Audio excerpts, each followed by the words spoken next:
Thanks for having me back. Great game of education, the open book classroom. That's what we're going to talk a little bit about today. And it's sort of a work in progress, so bear with me.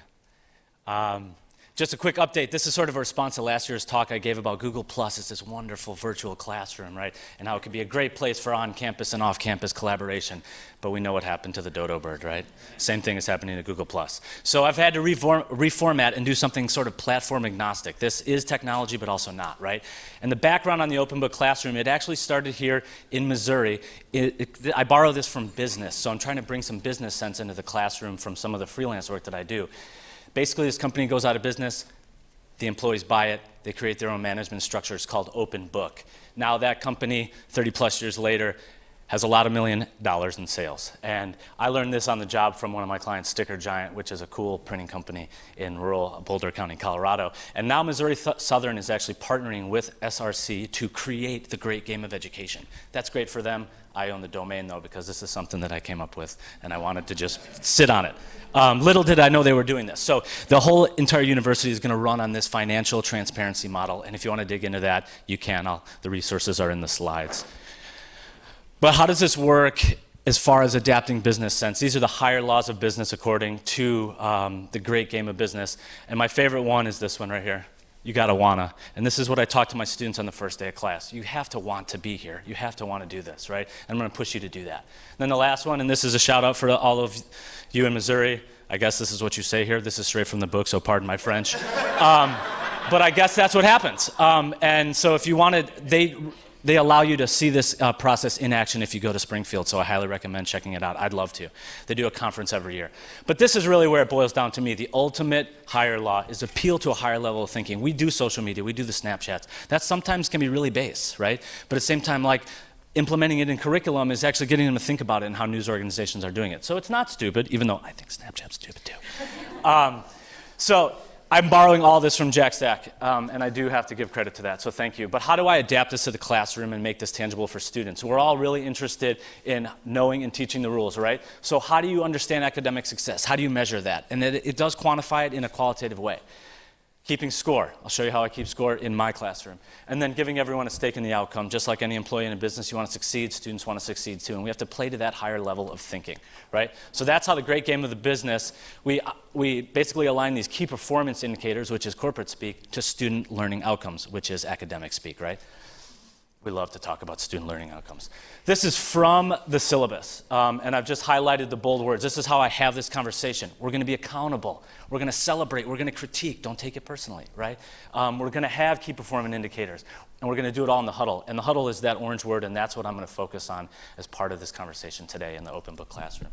I give them exactly what their learning outcomes are. These 5 questions. Can you answer it? How are you working with your peers? How are you interacting with the software? Are you talking in class? Are you tweeting outside of class? Are you doing your reports? Do your analytics reflect that?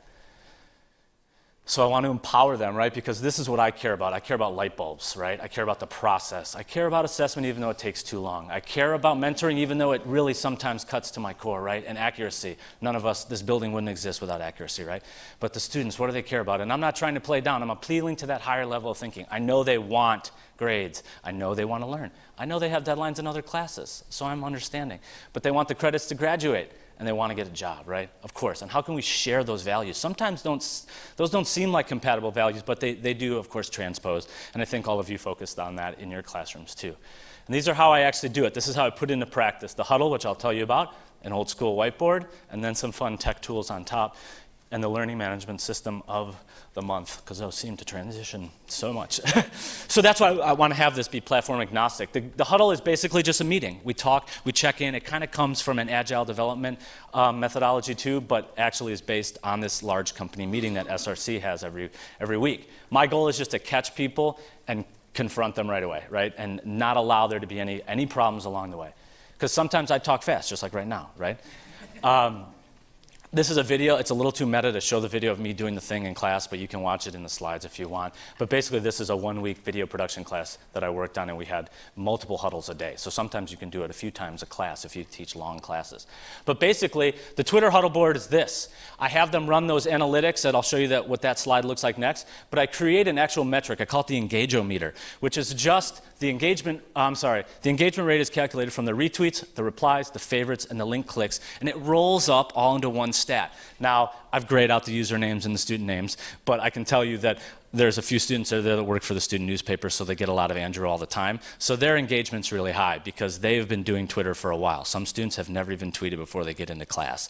So you have to level set, of course, but the engagement-meter allows that weekly reflection as they go and pull their stats from their Twitter account, right? And you all have seen this if you signed up. There's a whole right rail here that gives you more stats for engagement, and they just get that display. This is a very personal synthesis. Then they do a report on their Twitter analytics, and we talk about it every week. So they're engaging on Twitter with me, with each other, with journalists, breaking news, and then they can roll all that up each week.